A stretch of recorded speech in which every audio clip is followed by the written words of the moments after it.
Good morning all of you. देखिए, सबको मेरा नमस्ते है, प्रणाम है।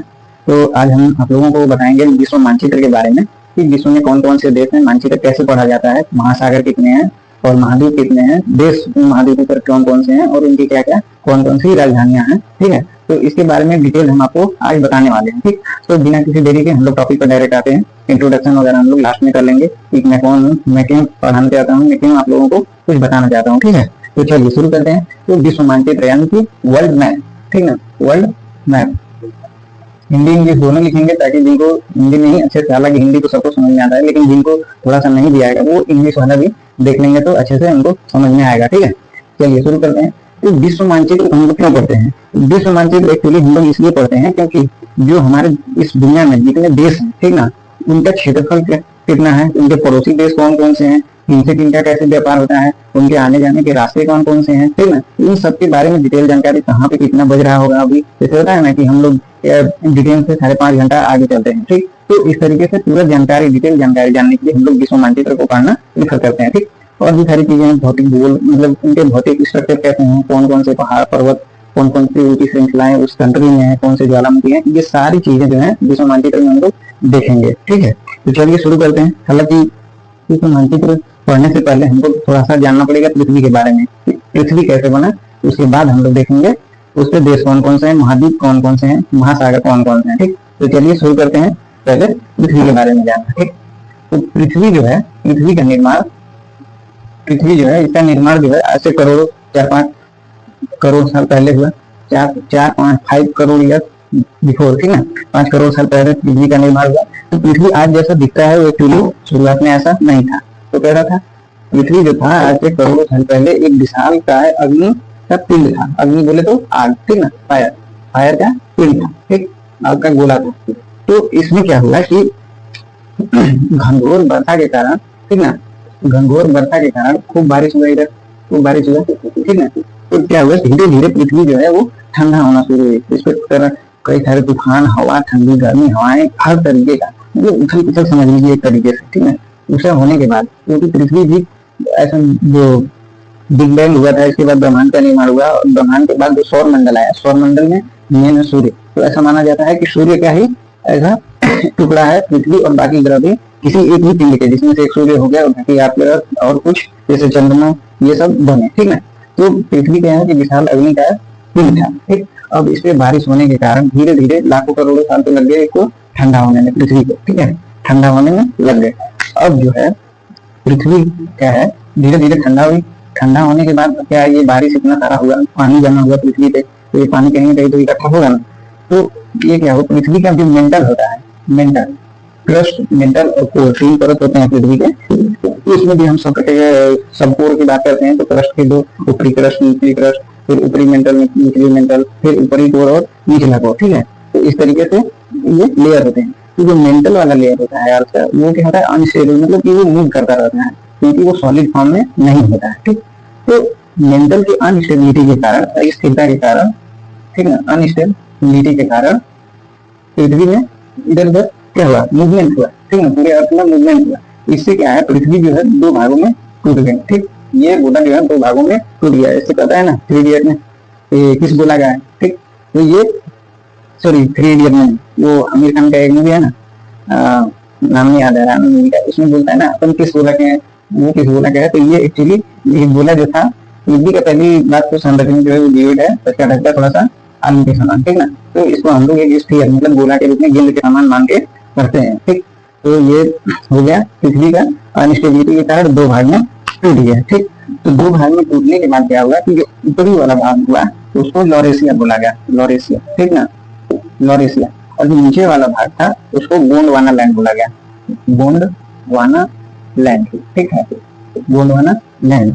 और टूटने के बाद जो है ये बीच में खाली जगह हो गया, यहाँ बहुत बड़ा गड्ढा हो गया, ठीक ना, बहुत बड़ा गड्ढा हो गया, जिसको बोलते हैं टेथिस सागर, क्योंकि बाद में इसमें पानी भर गया तो टेथिस सागर बन गया, ठीक, टेथिस सागर बन गया।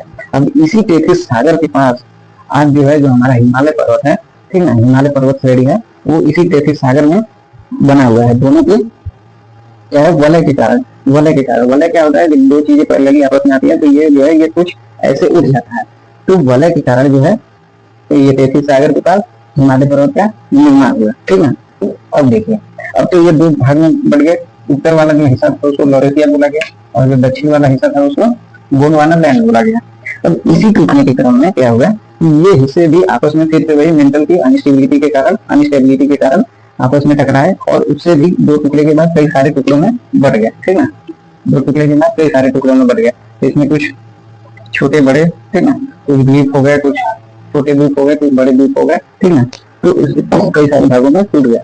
तो ये टूटने का जो सिद्धांत था ना, वो वेगनर महोदय ने दिया था, ठीक है। वेगनर महोदय जियोग्राफी के साइंटिस्ट थे, ज्ञाता थे, ठीक। तो इन्होंने जो है महाद्वीपों के टूटने का सिद्धांत दिया, महाद्वीपों के टूटने का सिद्धांत दिया, ठीक है। अब इस टूटने के क्रम में कई सारे भागों में ये टूट गए, जो कि महाद्वीपों का निर्माण हुआ। तो ये सब ये बड़े दिख रहे हैं आपको, वो सब क्या है, बड़े महाद्वीप है। और जो छोटे साइज में दिख रहे हैं ये छोटे छोटे द्वीप हैं। आप मैप में देखेंगे तो आपको बड़े महाद्वीप और कुछ छोटे छोटे जगह जगह पे महासागरों में आपको दिखेंगे। और बाकी जो खाली जगह रह गया, ये खाली जगह जहाँ तहाँ रह गया, यहाँ पे क्या हो गया, पानी जमा हो गया, ठीक ना, ये पानी जमा हो गया। अच्छा, इससे पहले लॉरेशिया से पहले ये पूरी पृथ्वी जो है वो एक ही सॉलिड फॉर्म में थी, एक ही गोला था, ठीक ना, ठीक। तो इसमें क्या हुआ कि जो सॉलिड वाला पार्ट था उसको बोला गया पैंजिया, इससे मैं पहले की बात कर रहा हूँ, ठीक ना, पैंजिया बोला गया। और जो पूरा पानी वाला भाग था उसको पैंथालासा बोला गया, पैंथालासा, ठीक ना, पैंजिया और पैंथालासा, ठीक है। तो पैंजिया जो है वो टूट के दो भागों में बढ़ गया, लॉरेशिया गोंडवाना लैंड, और जो पैंथालासा था पूरा पानी वाला भाग था वो क्या हो गया, महासागर का निर्माण कर दिया, महासागरों का निर्माण हो गया, ठीक है। इतना चीज समझ गया। तो हमारा सबसे पहले ये वाला संरचना हम लोग याद रखेंगे कि पृथ्वी, पैंजिया जो पूरा सॉलिड भाग, पैंथालासा जो पूरा महासागरीय या पानी वाला भाग, ठीक ना। मेंटल की अनस्टेबिलिटी के कारण दो भागों में टूट गया पैंजिया दो भागों में टूट गया, लॉरेशिया और गोंडवाना लैंड। भारत का जो प्रायद्वीपीय हिस्सा है वो गोंडवाना लैंड का हिस्सा है, और जो लॉरेशिया ऊपर वाला हिस्सा है, मतलब ट्रांस हिमालय वाला हिस्सा, वो आपका कश्मीर वाला हिस्सा, वो लॉरेशिया का हिस्सा है, ठीक है। बात समझ आ रहा है आराम से। अब इसके आगे हम लोग देखते हैं कि महाद्वीप, ये देखो महाद्वीप टूट के बन गए द्वीप और महाद्वीप। तो इन महाद्वीपों के बारे में हम थोड़ा सा पहले जान लेंगे, महासागरों के बारे में। इसके बाद हम लोग मूव करेंगे विश्व मानचित्र पे, ठीक है। चलो शुरू करते हैं इसके आगे। तो ये मैं देश कर देता हूँ, ठीक है। इसके बाद हम लोग आगे महाद्वीप और महासागर देखेंगे और उसके बाद फिर देशों के बारे में जानेंगे, ठीक है। एक एक महाद्वीप को पकड़ेंगे और उसमें कौन कौन से देश आते हैं उसके बारे में जानकारी लेंगे, ठीक है।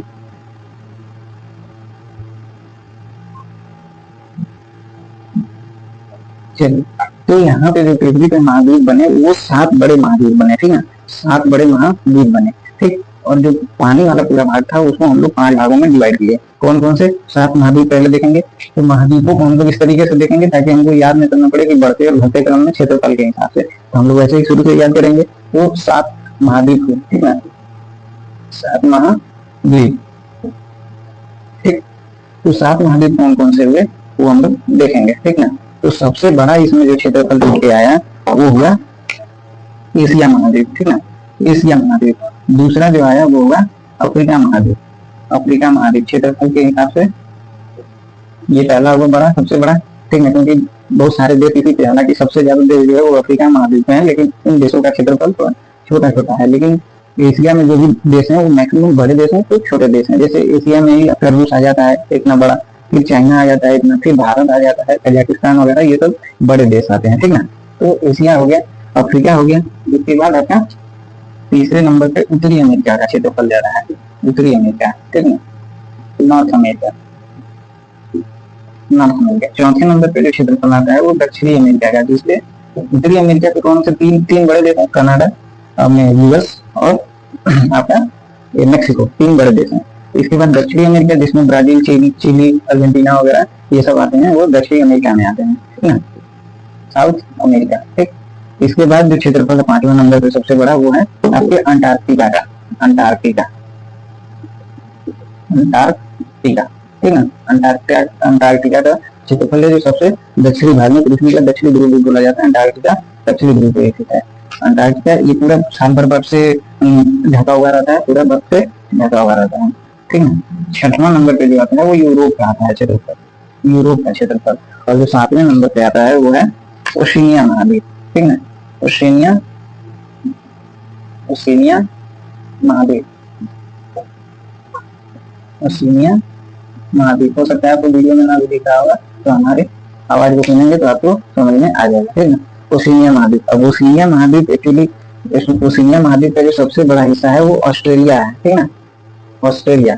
तो हम लोग इसको क्या बोल देते हैं, ऑस्ट्रेलिया महाद्वीप भी बोल देते हैं, क्योंकि ऐसा नहीं है। ओशिनिया में ही आपका न्यूजीलैंड भी आता है, ओशिनिया में ही आपका ऑस्ट्रेलिया भी आता है, ठीक। तो ये 7 बड़े महाद्वीप हो गए। अब महासागर की बात करें तो 5 बड़े महासागर हुए, महासागर, ओशियन, ठीक है, 5 बड़े ओशियन हुए। तो कौन कौन से 5 बड़े ओशियन हुए, तो इनका ऊपर हम देख लेंगे। तो सबसे बड़ा पैसिफिक ओशियन, पैसिफिक ओशियन, ठीक। प्रशांत महासागर, हिंदी में इसका नाम प्रशांत महासागर या शांत महासागर, तो शांत भी इसको शांत महासागर भी बोला जाता है। इसका रीजन ये है कि इसमें पानी की सबसे ज्यादा मतलब क्वांटिटी है, पानी सबसे ज्यादा मात्रा में है, इसलिए जहाँ ज्यादा पानी रहता है वहाँ पे शांत रहता है, ठीक है। दूसरा है अटलांटिक महासागर, अटलांटिक महासागर, ठीक। तीसरा आपका है हिंद महासागर, ठीक, हिंद महासागर, ठीक ना, हिंद महासागर। इसके बाद है दक्षिणी महासागर, दक्षिणी महासागर, दक्षिणी महासागर एक्चुअली क्या है, महासागर। इन सभी महासागरों का दक्षिणी वाला हिस्सा जो है, ठीक ना, प्रशांत का, हिंद महासागर का, अटलांटिक का, उसी को मिला के नीचे नीचे वाला पार्ट जो है वो दक्षिणी महासागर नाम दिया गया है। और 5वां जो है वो है आपका आर्कटिक महासागर, आर्कटिक महासागर, जो कि सबसे उत्तर दिशा में, यानी पृथ्वी का उत्तरी ध्रुव बोला जाता है। अंटार्कटिक महासागर जो है वो उत्तरी ध्रुव पे है, ठीक है। तो यहाँ तो बल्कि रहते भी हैं लोग, जिसको बोला जाता है ये टुंड्रा प्रदेश बोला जाता है, जहाँ टेम्परेचर माइनस में ही हमेशा रहता है, ठीक। तो ये 7 बड़े महाद्वीप में जो पैंजिया टूरा था वो एशिया, अफ्रीका, उत्तरी अमेरिका, दक्षिणी अमेरिका, अंटार्कटिका, यूरोप और ओशिनिया। पानी वाला जो पैंथालसा था वो 5 भागों में, पैसिफिक ओशियन, प्रशांत महासागर, अटलांटिक महासागर, हिंद महासागर, दक्षिणी महासागर और आर्कटिक महासागर, ठीक ना। ये 5 हो गए, नंबरिंग कर देंगे 1 2 3 4 और 5, ठीक है, 5 ये हो गए। अब देखिए, अब इसको हम लोग पूरा पढ़ने से पहले एक एक महाद्वीप को उठाएंगे और उसके बारे में पढ़ना शुरू कर देंगे, ठीक है। तो हम सबसे पहले एशिया महाद्वीप को पढ़ते हैं, क्योंकि एशिया महाद्वीप बहुत बड़ा है और क्योंकि हम लोग एशिया महाद्वीप के भारत में रहते हैं, तो भारत भी एशिया महाद्वीप में ही है, ठीक है। तो हम लोग जहाँ रहते हैं शुरुआत वही से करते हैं, ताकि भारत को रेफरेंस मान के पढ़ने के बाद ना 1 बाय 1 जैसे सीक्वेंस में पढ़ेंगे तो हमको याद भी रहेगा और काफी देर तक उसको दिमाग में उसको रख भी पाएंगे, ठीक है। तो हम लोग एशिया महाद्वीप को शुरू करते हैं, बाकी इसको इरेज कर देते हैं।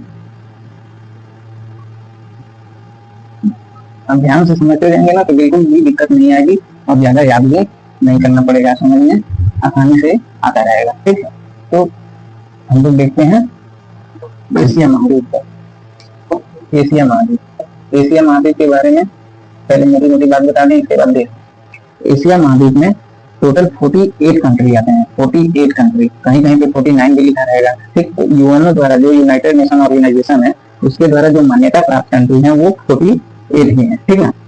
49 का जो रीजन क्या है कि कुछ हिस्सा दूसरे महाद्वीपों में है, जैसे रूस का कुछ हिस्सा जो है यूरोप में है, तुर्की का कुछ हिस्सा जो है वो यूरोप में है। तो इस कंफ्यूजन की वजह से कहीं 48 कहीं 49 ऑप्शन में जो भी आएगा वो सही रहेगा, 49 आएगा तो 49 भी करेक्ट रहेगा, ठीक। एशिया महाद्वीप ये विश्व का सबसे बड़ा महाद्वीप है, विश्व का सबसे बड़ा महाद्वीप है, ठीक है, सबसे बड़ा महाद्वीप है। जनसंख्या के हिसाब से भी सबसे बड़ा महाद्वीप है, जनसंख्या के हिसाब से भी सबसे बड़ा महाद्वीप है, सबसे ज्यादा जनसंख्या यहीं पर पाया जाता है, क्योंकि अगर हम अपने देश भारत की बात करें तो 142 करोड़ तो हम ही हो गए, ठीक है, 142 करोड़। और जो है चीन देख लीजिए 125 करोड़ के आसपास वो है।